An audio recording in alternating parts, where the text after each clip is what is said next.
Welcome to the today's lecture of Unit 1 Illumination and Color Models, the subject Computer Graphics and Multimedia. Specular highlights. As continuation of the last lecture, we were looking at the Fong's illumination model.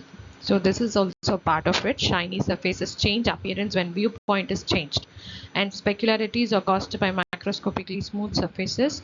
A mirror is a perfect specular reflector. Hope the ranges.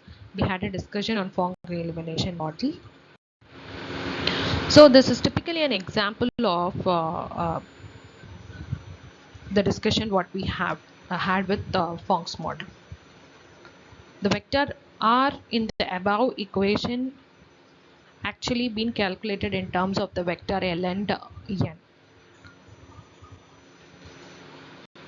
This calculation requires mirroring L and L about n.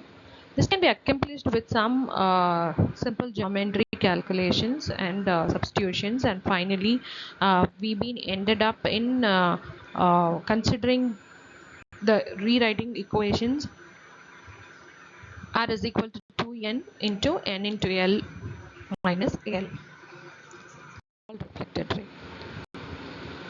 Coming to the halfway vector, more simplified way of formulation of Fong's illumination model is the use of halfway vector H. It is called halfway vector because its direction is halfway between the directions of the light source and the viewer, as shown in this particular figure. If we replace V into R in the Fong's model with the dot product of N dot H, this simply replaces the empirical cos phi calculation with the empirical cos alpha calculation. The halfway vector is actually been given here.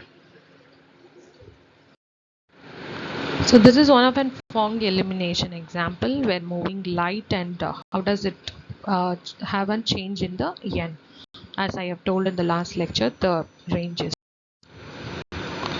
So finally putting it all together, combined approach for a single point light source, the combined diffuse and specular reflections from any point on the illuminated surface is actually shown here. Diffusion plus speculation plus ambient. So the individual formulas what we discussed in this lecture and previous lecture combined together will give us the single point light source. So finally, a multiple light source is a summation on all these particular ambient, diffuse and specular calculations. So we're going to repeat this diffuse and specular calculations for each light source and add those components as been shown in this particular formula. Where ambient is going to only contribute only once. By looking at the formula, you can see that it is going to contribute only once. The different reflectance coefficients can differ actually based on the metal or plastics. It may differ. So remember, when the cosine is negative, lightning term is to be 0. So the next, shading models for polygons, a constant shading or a flat shading we can tell it. So compute illumination at any one point on the source. Use phase of one normal for a pair of edges. Good for far away light and viewer, or if it faces approximate surface well. Per pixel shading, compute illumination at every point on the surface. Note interpolated shading will also compute the illumination at vertices and interpolate the color. So coming to the constant shading, it's going to compute the illumination at only one point surface, as I've told you previously. It is okay to use if all of the following is going to be true, like the object is not a curved one, it is not a smooth surface, or light is very far away, or eye is very far away, or light the surface is quite small. So in that way we can go for an constant shading.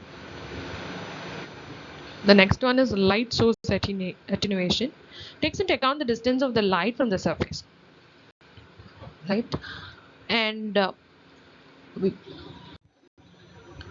as radiant energy from a point light source travels through space, its amplitude is attenuated by a factor of 1 by d square, where d is the distance that the light has traveled. This means that the small d surface is closer to the light source, gives high incident intensity from the source, whereas the large d goes, so that gives low incident intensity from the source. Therefore, to produce realistic lighting effects, we should add this intensity attenuation effect to our illumination model. So thereby to compute that,